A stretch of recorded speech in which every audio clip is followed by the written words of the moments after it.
Hello, seventh graders. Hope you're having a great day today.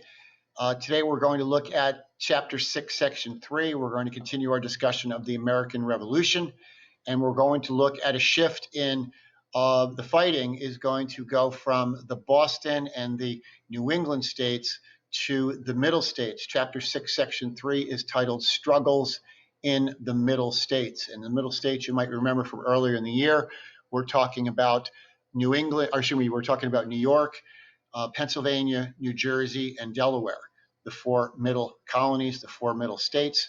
So struggles in the middle states, the topic of this mini lecture.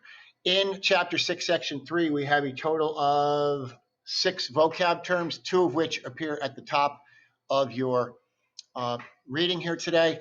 The whole deck, the full 6-word deck, is on your Quizlet site, Chapter 6, Section 3 Quizlet, and it is also posted daily the week that we're quizzing on the Google Classroom page. So you can find the whole deck in Quizlet or on Google Classroom. Let's take a look at the vocab words that appear. First word is ally. An ally is a nation that works with another nation to reach a common goal. An ally is a nation that works with another nation to reach a common goal. We have many allies. The United States has many allies. We work with nations to accomplish common goals. Second term is cavalry. Cavalry is a military term. It refers to soldiers on horseback. Cavalry is soldiers or troops on horseback. Now, we said at the top of the video that this section is going to address fighting struggles in the Middle States. And as I mentioned at the top, after British attempts to conquer New England would fail, fighting would shift to the Middle States. Again, New York, Pennsylvania, New Jersey, and Delaware. There, the Patriots suffered many defeats and hardships. Okay, it was not an easy war in the Middle States for the Patriots, especially from 1776 onward. In August of 1776, the British clashed with George Washington and his troops in the Battle of Long Island. That is a vocab term that you'll need to be familiar with. And when you're learning battles, please also learn the year in which each of the battles were fought. On Quizlet and on our vocab words on Google Classroom, I'm always going to include the year of the battle after it to kind of help remind you that you need to learn the year that each battle was fought. So in 1776, as I said, the British clashed with George Washington and the Continental Army troops in the Battle of Long Island. Washington was forced to retreat to Manhattan, and there Washington fought a series of battles with the British Army. The British would eventually capture New York. Okay, the British would eventually capture New York. Eventually, the Continental Army was forced to retreat across the Hudson River into New Jersey, then into Pennsylvania. And in December of 1776 and January of 1777, Washington boldly attacked the British and fought the battles of Trenton and the Battle of Princeton. So Washington fought 2 very important battles in December and in January, December of 1776 and January of 1777. Those battles were Trenton and the Battle of Princeton. Good news also came for Americans in October of 1777, and we're going to look at this good news. It is part of a series of good news that would come, and a lot of it would come from our neck of the woods in the Capital District area, focusing on Saratoga, but also, and we will talk about this in class, much of our discussion will focus on the local battle that took place, and everybody calls it the Battle of Bennington. I am going to call it the Battle of Walloomsac, okay, because it was fought not at Bennington. It was actually fought on the way to Bennington in nearby Walloomsac, right off of Route 67 today. We'll get to that shortly. Now, good news also came for Americans, as we said, in October of 1777. Patriot troops defeated the British in the Battle of Saratoga in upstate New York. As we said before, the Battle of Saratoga was an American victory, and it was a major turning point in the war. major turning point in the war was the Battle of Saratoga, part of which was fought in Willemstad. Part of the Battle of Saratoga, part of the battle would take place locally at the Bennington battlefield, which you all know, living here in Hoosick Falls, is not located in Bennington, Vermont at all. It is located in nearby New York at the Bennington battlefield in Willemstad. Okay. The victory ended British threats to New England and raised American spirit. So the Battle of Saratoga lifted morale for the 13 colonies, and it also lifted the morale of the spirit of the soldiers.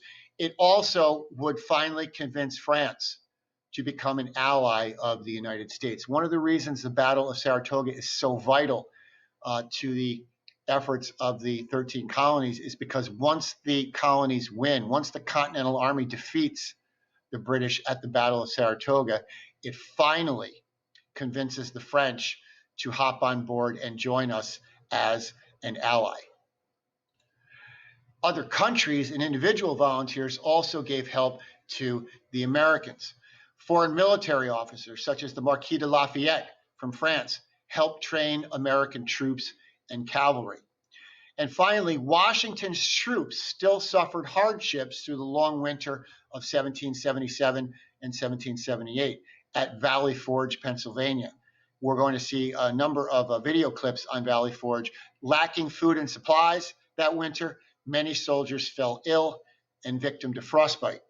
Eventually, patriots around the colonies sent supplies and ammunition to the troops, who still would face months of fighting.